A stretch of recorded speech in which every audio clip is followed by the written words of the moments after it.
All right, taking a little break from the welding projects. Um, I love practical golf advice. Practical golf advice, nice, simple, easy to understand. Not all this stuff that a lot of people throw out there. There's some great golf advice on the YouTuber. Uh, I follow a lot of different people. I listen to a lot of different podcasts. Anyway, I just want to share with you, kind of like I did with gripping your golf clubs, how a welder grips his golf clubs. This is basically how a welder gets some backspin on the ball. I played thousands of rounds of golf and had a lot of trouble spinning the ball. And then finally, I saw some very, very practical golf advice that I'd like to share with you. So, this right here, this club, somebody donated it. I'm doing an art project with all these different golf clubs, and anyway, somebody donated this. This is the giant Niblick. Um, it's a tour model sand wedge. I can't believe that it would ever be considered legal, but if you've got a dog that likes to chase the ball, and you like to hit something that's much more oversized than a golf ball, this is a great club. So I got to put a new grip on it. I swing it so often. But anyway, this will teach you, the principles of how to just spin the golf ball. The key to spinning the golf ball is to hitting the ground grind first. So for those of you that aren't really familiar, this is the grind, okay? So if I can hit the ground with this, it's gonna basically pop the ball up in the air, and it's gonna hit these grooves, and it's gonna cause backspin, so I could stop the ball. All right, this is really important. Short-sighted shots, most practical golf advice I can give anybody, especially if you're I got down to a 6. My index is a 6. I can't play to it, but that's the whole point with the USGA. It means you're supposed to play to an 8. I can play to an 8, but I'm listed as a 6, which means I should play to an 8. Okay.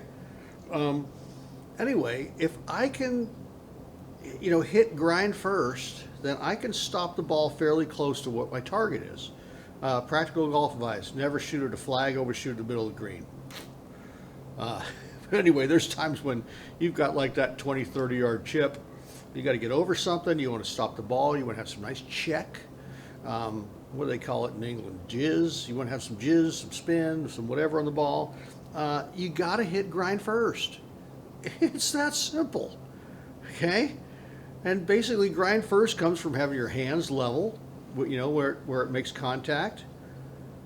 So if my hands are in front, it's going to dig in like this. If my hands are level with the club, it's going to dig in right here. I want to hit grind first.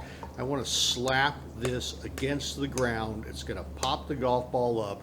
It's going to create backspin, and the ball is going to check. All right, a little demonstration.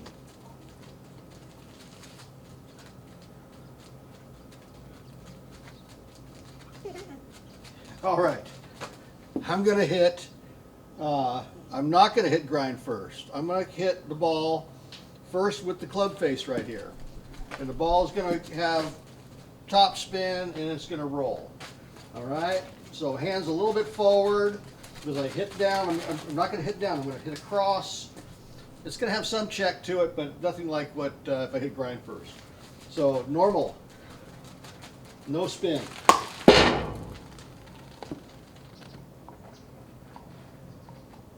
All right, rolls out pretty good.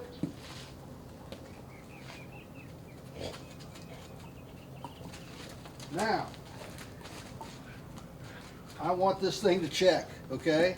I want this thing to basically hit, bounce one time, have a little spin, be able to come back. So he might get it before it does that. We're going to find out. But I'm going to hit grind first. I'm going to slap the ground with this part of the club.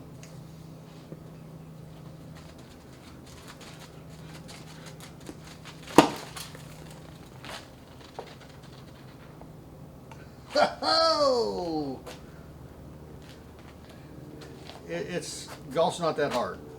Okay, you want the ball to check. That's what makes contact with the ground. Ground, I know it's a little difficult with a smaller club, but ground, ball, same time, but that's got to make contact. All right. One last demo on Spray Sean. If I do this about 50 times a day, Benny lets me weld. All right, Benny, you ready? You ready? You ready?